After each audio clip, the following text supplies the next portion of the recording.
Hello friends, higher mathematics के इस YouTube channel में आप लोगों का स्वागत है। आज के इस लेक्चर में हम लोग यूनिकनेस ऑफ डिवीजन एल्गोरिदम यानी कि डिवीजन एल्गोरिदम का यूनिकनेस को हम प्रूव करने वाले हैं। डिवीजन एल्गोरिदम में हम पढ़े थे कि ए कोई इंटीजर है और बी कोई पॉजिटिव इंटीजर है, तो दो unique integer Q and R इस प्रकार एग्जिस्ट करते हैं कि उसको हम A equal to B Q plus R के फॉर्म में लिख सकते हैं। लेकिन कंडीशन ये होता है कि जो आर होता है वो बी से छोटा होता है, ठीक है, लेकिन वह जीरो भी हो सकता है, जीरो होगा या जीरो से बड़ा होगा लेकिन बी से छोटा होगा। जहां आर और क्यू क्या है कि जब बी से ए को डिवाइड कर रहे हैं तो क्यू कोसेंट है और आर रिमाइंडर है। क्यू टाइम में कट रहा है और रिमाइंडर हमारा आर बच रहा है। उस कंडीशन में इसको हम A equal to B Q plus R को हम एक्सप्रेस कर सकते हैं। लेकिन ये यूनिक होता है, ये क्यू और जो आर होता है ना, ये दोनों यूनिक होता है। यानी कि यूनिक का मतलब ये कि अगर आप किसी इंटीजर्स को, मान लीजिए 10 इंटीजर है और उसको आप 5 से डिवाइड करना है, ठीक है, तो कितने टाइम में कटेगा? 2 टाइम में कटेगा, ठीक है ना। और कितना हो जाएगा? 10 हो जाएगा। रिमाइंडर कितना हो जाएगा? 0 हो जाएगा। ये क्या है? Q है और ये R है। ये यूनिक होता है। अगर आप डिवाइड किए हैं 5 से 10 को तो 2 टाइम में कटा है, 0 रिमाइंडर आया है। अगर हम करेंगे तो भी 2 टाइम में कटेगा, 0 रिमाइंडर आएगा। कोई और अगर डिवाइड करता है तो भी 2 टाइम में कटेगा, रिमाइंडर 0 आएगा। इसी को हम यूनिक की बात करते हैं, यूनिकनेस कहते हैं, ठीक है ना। तो आइए हम इसका जो है प्रूफ देखते हैं। यूनिकनेस कैसे प्रूव करेंगे? ध्यान ये रहे कि यूनिकनेस हमारा इसी पे दिखाना है, ठीक है। तो मान लेते हैं कि आप डिवाइड कर रहे हैं तो ये Q1 Q कुछ और आ रहा है, R कुछ और आ रहा है। हम डिवाइड कर रहे हैं तो Q अलग आ रहा है, R अलग आ रहा है, ठीक है। तो दोनों की Q की अलग अलग वैल्यू अगर आती हैं तो बाद में उसको हम दिखाएंगे कि दोनों अलग अलग वैल्यू आपस में इक्वल हैं, तभी जाके यूनिक की बात कही जाएगी, ठीक है। तो let if possible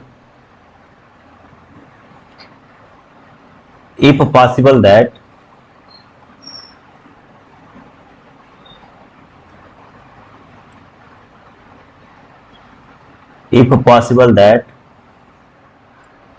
Q1 and Q2 and R1 R2 are the two values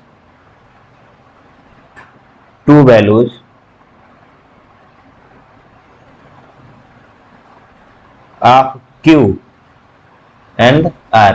मान लेते हैं कि इस Q का दो अलग अलग वैल्यू आ रही हैं, Q1 और Q2, और ये रिमाइंडर का दो अलग अलग वैल्यू आ रहा है, R1 एंड R2, ठीक है।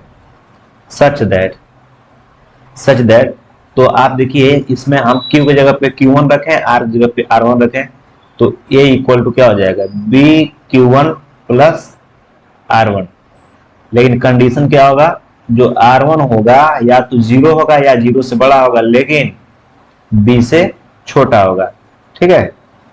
और Q2 की जब बात करेंगे तो वही A equal to B Q2 plus R2 के फॉर्म में भी लिख सकते हैं, लेकिन condition that R2 is less than, greater than equal to 0 and less than B। इसको आप इक्वेशन नंबर 1 मान लीजिए, इक्वेशन नंबर 1, और इसको आप इक्वेशन नंबर 2 मान लीजिए। अब आप देखेंगे 1 और 2 का अगर इक्वेट करें तो लेफ्ट साइड क्या है? इक्वल है, तो राइट साइड भी क्या होगा? इक्वल हो जाएगा। तो from 1 and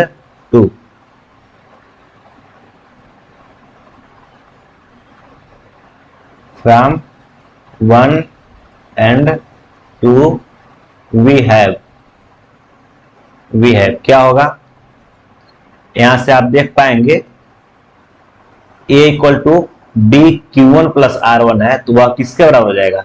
B Q2 plus R2 के, ठीक है।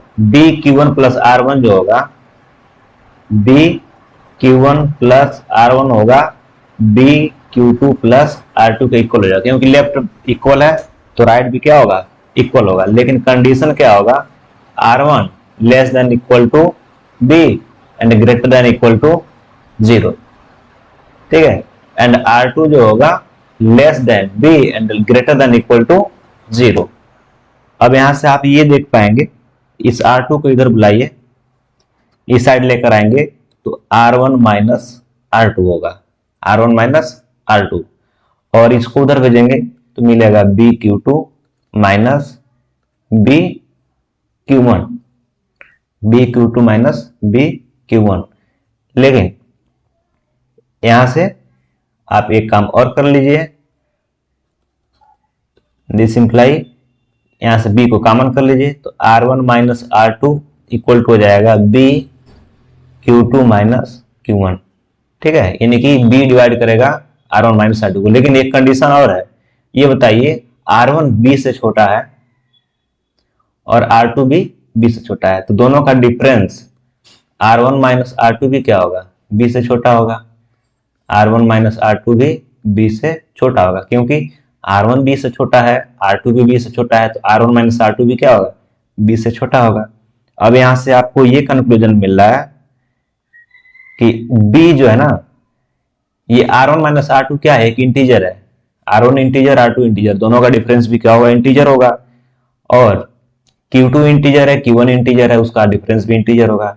तो R1 माइनस R2 को आप B इंटू एक integer form, B into something, ठीक है, इसके फॉर्म में आप लिख सकते हैं। इसका मतलब क्या, B जो होगा ना डिवाइजर होगा किसका, R1 माइनस R2 का। This imply B divides R1 minus R2 and condition that R1 minus R2 is less than B।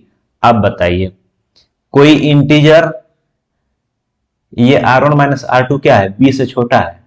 R1 minus R2 यहाँ लिखा हुआ है ना, R1 माइनस R2 B से छोटा हुआ है और B डिवाइड भी कर रहा है, तो अपने से छोटे किस इंटीजर को आप डिवाइड कर पाएंगे। मान लीजिए 5 है, ठीक है, तो 5 से छोटा इंटीजर कितने होंगे, बहुत सारे होंगे। कौन कौन होंगे, 4 होगा, ठीक है, 3 होगा, उसके बाद 2 होगा, 1 होगा, उसके बाद 0 होगा, फिर -1 -2, ऐसे करते करते जाएंगे ना तो इनफाइनाइट तक जाएगा। तो इसमें 5 किसको डिवाइड कर पाएगा, केवल 4 को डिवाइड करेगा, 5 नहीं करेगा, 3 को करेगा बिल्कुल नहीं, 2 को नहीं, 1 को भी नहीं, लेकिन 0 को डिवाइड कर लेगा 5। ठीक है, तो यहां से आपको एक छोटा सा कंक्लूजन ये मिल सकता नहीं, मिलेगा ये कि जब b जो है अपने से छोटे इंटीजर को डिवाइड कर रहा है, इसका मतलब वो जो छोटा इंटीजर होगा श्योर है कि 0 होगा। ठीक है, this imply R1 minus R2 की वैल्यू क्या होगी, 0 होगी, तभी तो डिवाइड करेगा, बाकी किसी को तो करेगा नहीं। तो यहां से एक चीज और आपको मिलेगा, R1 इक्वल टू R2, यानी कि रिमाइंडर तो यूनिक मिल गया। जो अलग अलग मान के चले थे ना, एक बार R1 आएगा, एक बार R2 आएगा, लेकिन वो R1 R2 और कुछ नहीं, दोनों आपस में क्या है, बराबर ही होंगे।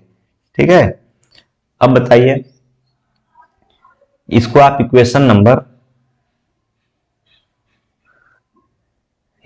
इक्वेशन नंबर मान लीजिए 3 मान लीजिए। ठीक है, अब देखिए इक्वेशन नंबर 3 में R1 और R2 को आपस में इक्वल रख देंगे तो क्या होगा, 0 हो जाएगा। तो फ्रॉम 3 वी हैव यहां से R1 की जगह पे R2 रखेंगे तो R2 माइनस R2 क्या होगा, 0 हो जाएगा।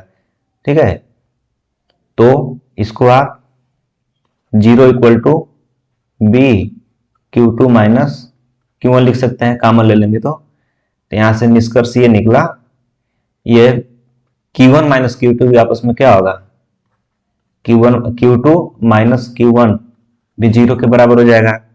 अब बताइए B into Q2 minus Q1 का प्रोडक्ट क्या हो रहा है, 0 हो रहा है, तो दोनों आपस में क्या होंगे।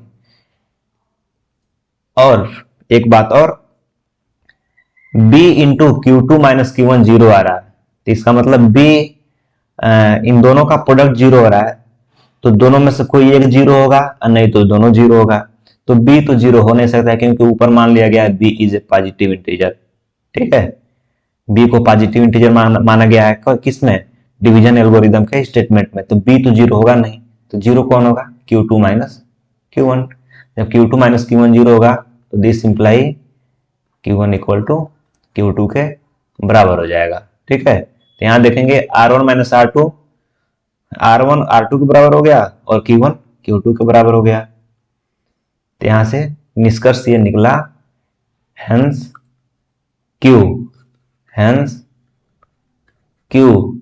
And R are unique. ठीक है, इसको हमको यही दिखाना था। फ्रेंड्स, आज के इस लेक्चर में इतना ही, फिर मिलते हैं अगले लेक्चर में नए टॉपिक के साथ। Thank you so much.